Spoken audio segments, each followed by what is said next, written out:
actually very, very similar. For those of you who know me and know my story, I actually was in the corporate world before I stepped out to start Completely Yours Events, and it wasn't my decision to step out and start Completely Yours Events. Sometimes things have a way of forcing you into what you need to do, because otherwise you wouldn't do it. And so at the beckoning of my VP, who told me that my job was gone in one swift phone call, then it was time for me to have to do something else.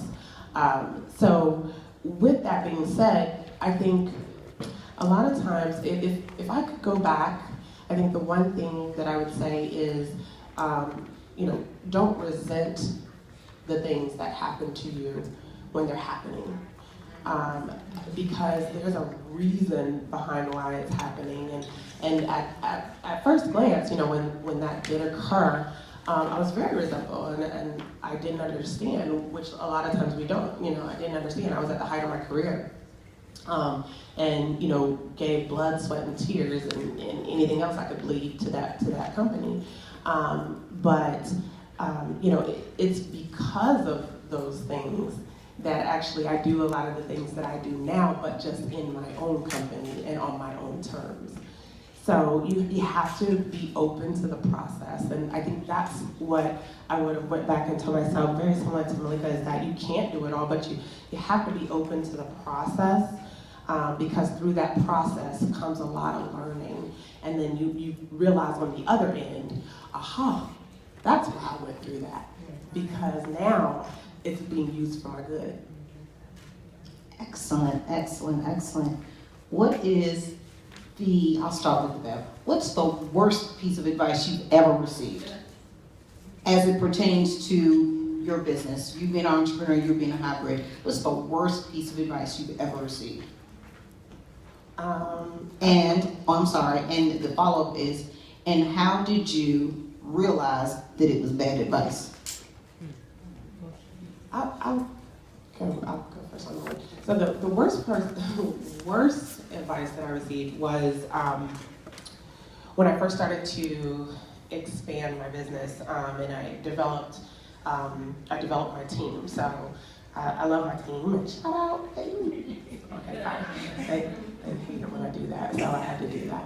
But no, really, when I expanded the business, and I decided that I needed to develop a team, which is something that I talk about a lot now, because, like Malika just alluded to, we as entrepreneurs think that we need to do everything in our business. We think that we have to do everything in our business in order for it to succeed, and that's so far from the truth. But the one thing I remember someone telling me is that, well, when you expand your business and you start to teach these young ladies what you do, and bring them on board and you train them, aren't you worried that they're going to run off and start their own business and now they'll be your competitors? No. That was the worst advice, and thank God I didn't listen to it, because what is for you is for you. And there is nothing wrong with educating or pouring into or training others in order to bring out their capabilities and make them stronger, because when they're strong, it makes you strong, and then you all shine together. And these ladies, I wish that, I had had some of the opportunities I created. I said, wow, if I had somewhere where I could go and do hands-on training and stuff, I'm like, God, that would have been amazing. So I love seeing the light bulb moments, seeing the moments where they're like, oh, I get it. And the moments where they're like, I can do this, and the confidence grows.